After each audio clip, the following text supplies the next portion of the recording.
ನಮಸ್ತೆ, ನಾನು ಡಾಕ್ಟರ್ ನಂದಿನಿ. ಇವತ್ತು ನಾನು 2ನೇ ಟ್ರೈಮಿಸ್ಟರ್ ಅಂದರೆ 12ನೇ ವಾರದಿಂದ 20ನೇ ವಾರದಲ್ಲಿ ಏನೇನು ಪರೀಕ್ಷೆಗಳು ಮಾಡ್ಬೋದು ಅನ್ನೋದ್ರ ಬಗ್ಗೆ ಡೀಟೇಲಾಗಿ ಹೇಳ್ತೀನಿ. ಒಂದು ಅರ್ಲಿ ಅನಾಮಲಿ ಸ್ಕ್ಯಾನ್ ಅಂದರೆ ತುಂಬ ಬೇಗನೆ ಮಾಡುವಂಥ ಒಂದು ಅನಾಮಲಿ ಸ್ಕ್ಯಾನ್. ಅದರಲ್ಲಿ ಕೈ ಕಾಲು ಹಾರ್ಟು ಕಿಡ್ನಿ ಲಿವರು ಎಲ್ಲ ಸ್ವಲ್ಪ ಡೆವಲಪ್ ಆಗಿರುತ್ತೆ. ಅದನ್ನು ತಕ್ಷಣವೇ ಆದಷ್ಟು ಜಲ್ದಿ ನೋಡ್ಕೊಂಡು ಏನಾದ್ರು ಡಿಫೆಕ್ಟ್ಸ್ ಇದೆಯಾ ಅಂತ ಪರೀಕ್ಷೆ ಮಾಡೋದಕ್ಕೆ 16ರಿಂದ 18 ವಾರದಲ್ಲೇ ಮಾಡ್ತಾರೆ. ಅದನ್ನು ಅರ್ಲಿ ಅನಾಮಲಿ ಸ್ಕ್ಯಾನ್ ಅಂತ ಹೇಳ್ತೀವಿ. ಅದರಲ್ಲೂ ಕೆಲವೊಂದು ಪ್ರಾಬ್ಲಮ್ಸ್ ಏನಾನ ಇದ್ದರೆ, ಜೆನೆಟಿಕ್ ಪ್ರಾಬ್ಲಮ್ಸ್ಗಳು ಏನಾನ ಇದ್ದರೆ ಡಿಟೆಕ್ಷನ್ ಆಗುತ್ತೆ. ಆಮೇಲೆ ಇನ್ನೊಂದು 20ನೇ ವಾರದಿಂದ 22ನೇ ವಾರದಲ್ಲಿ ಮಾಡ್ತಾರೆ. ಅದನ್ನು ಲೇಟ್ ಅನಾಮಲಿ ಸ್ಕ್ಯಾನ್ ಅಂತ ಹೇಳ್ತಾರೆ. ಅದರಲ್ಲಿ ಆಲ್ಮೋಸ್ಟ್ ಎಲ್ಲ ಆರ್ಗನ್ಸ್ ಅಂದರೆ ಎಲ್ಲ ಅಂಗಾಂಗಗಳು ಆಲ್ಮೋಸ್ಟ್ ಡೆವಲಪ್ಮೆಂಟ್ ಆಗೋಗಿರುತ್ತೆ. ಸೊ ಅದನ್ನು ಲೇಟ್ ಅನಾಮಲಿ ಸ್ಕ್ಯಾನ್ ಅಂತ ಹೇಳ್ತೀವಿ. ಅದರಲ್ಲಿ ಏನಾದರೂ ಪ್ರಾಬ್ಲಮ್ ಇದ್ರೂ ಎಷ್ಟೊಂದು ಸಲ ಅದನ್ನು ಬೇಗ ಪತ್ತೆ ಮಾಡ್ಬೋದು. ಆಮೇಲೆ ಇನ್ನೂ ಒಂದು ಇದರಲ್ಲಿ ತುಂಬ ಇಂಪಾರ್ಟೆಂಟ್ ಥಿಂಗ್ ಏನಪ್ಪ ಅಂದರೆ, ನೀವು ಎಲ್ಲೇ ಸ್ಕ್ಯಾನ್ ಮಾಡಿಸ್ಕೊಂಡ್ರು ಅಲ್ಲಿ ಕೆಳಗಡೆ ಬರೆದಿರ್ತಾರೆ ಒಂದು ಲೈನ್ ಏನಂತಂದರೆ, ಈ ಸ್ಕ್ಯಾನಲ್ಲಿ ಏನಾದರೂ ಸ್ಟ್ರಕ್ಚರಲ್ ಪ್ರಾಬ್ಲಮ್ಸ್ ಅಂದರೆ ಕೈ ಬೆರಳಿಲ್ಲದೆ ಇರೋದು, ಅಥವಾ ಎಲ್ಲ ಕೈ ಬೆರಳುಗಳು ಕೂಡ್ಕೊಂಡಿರೋದು, ಅಥವಾ ಕಾಲು ಡೆವಲಪ್ ಆಗದೆ ಇರೋದು, ಅಥವಾ ಹಾರ್ಟ್ ಡೆವಲಪ್ ಆಗದೆ ಇರೋದು, ಕಿಡ್ನಿ ಡೆವಲಪ್ ಆಗದೆ ಇರ್ಬೋದು, ಇದನ್ನೆಲ್ಲ ಸ್ಟ್ರಕ್ಚರಲ್ ಪ್ರಾಬ್ಲಮ್ಸ್ ಅಂತ ಹೇಳ್ತೀವಿ.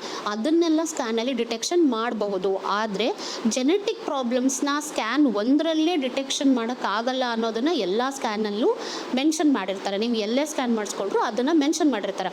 ಅದಕ್ಕೋಸ್ಕರ ಯಾವಾಗಿದ್ರೂ ಜೆನೆಟಿಕ್ ಸಿಂಡ್ರೋಮ್ಸ್ನ ಡೌಟ್ಫುಲ್ ಇದ್ದರೆ, ಅಥವಾ ನಿಮಗೆ ಮೊದಲನೇ 3 ತಿಂಗಳಲ್ಲಿ ಮಾಡಿದ್ದಾರೆ ನಿಮ್ಮ ಡಾಕ್ಟ್ರು, NT ಸ್ಕ್ಯಾನಲ್ಲಿ ಪ್ರಾಬ್ಲಮ್ ಇದೆ, ಅಥವಾ ಡಬಲ್ ಮಾರ್ಕರ್ ಟೆಸ್ಟ್ ಮಾಡಿರ್ತಾರೆ, ಬ್ಲಡ್ ಟೆಸ್ಟು, ಅದರಲ್ಲಿ ಪ್ರಾಬ್ಲಮ್ ಇದೆ ಅಂತ ಅಂದವಾಗ ಈ 2ನೇ ಟ್ರೈಮಿಸ್ಟರ್ ಅಂದರೆ 16ರಿಂದ 20ನೇ ವಾರದಲ್ಲಿ ನೀವು ಅದನ್ನು ಡೆಫಿನೆಟ್ಲಿ ಕನ್ಫರ್ಮೇಷನ್ ಮಾಡ್ಕೊಬೋದು. ಆಲ್ಮೋಸ್ಟ್ 100% ಕನ್ಫರ್ಮೇಷನ್ ಮಾಡ್ಕೊಳ್ಳೋ ಅವಕಾಶ 5 ತಿಂಗಳು ಒಳಗಡೆನೇ ಇರುತ್ತೆ. ನಿಮಗೆ ಆ ಮಗುವಿನಲ್ಲಿ ಏನಾರ ಪ್ರಾಬ್ಲಮ್ ಇದ್ದರೆ ಡೆಫಿನೆಟ್ಲಿ ನಿಮಗೆ ಬೇಗ ಗೊತ್ತಾಗುತ್ತೆ ಏನು ಪ್ರಾಬ್ಲಮ್ ಇದೆ, ಏನು ಮಾಡ್ಬೋದು, ಅದಕ್ಕೆ ಏನು ಸೊಲ್ಯೂಷನ್ ಇದೆ ಅನ್ನೋದು ಕೂಡ ಬೇಗನೆ ಗೊತ್ತಾಗುತ್ತೆ.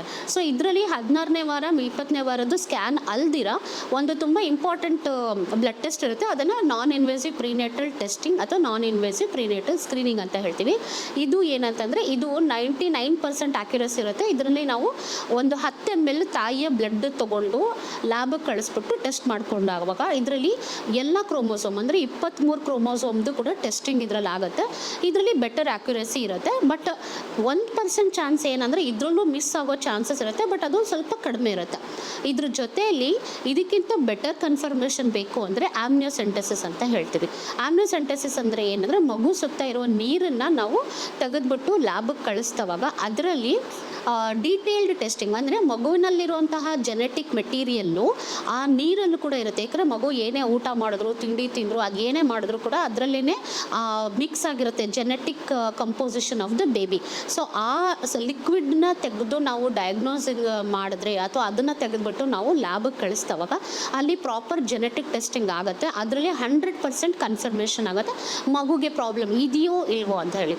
ಇದ್ರ ಬಗ್ಗೆ ಇನ್ನೂ ಡೀಟೇಲ್ಡ್ ಇನ್ಫಾರ್ಮೇಷನ್ ಬೇಕು ಅಂದರೆ ನೀವು ನಮ್ಮ ಹಾಸ್ಪಿಟಲ್ ವಿಸಿಟ್ ಮಾಡ್ಬೋದು, ನಂದಿನಿ ವಿಮೆನ್ಸ್ ಕ್ಲಿನಿಕ್. ಅಥವಾ ನಿಮ್ಗೆ ಇನ್ನೂ ಡೌಟ್ ಏನಾನ ಇದ್ದರೆ ಕಮೆಂಟ್ ಮಾಡ್ಬೋದು, ಅದಕ್ಕೂ ಉತ್ತರ ಕೊಡ್ತೀನಿ. Thank you.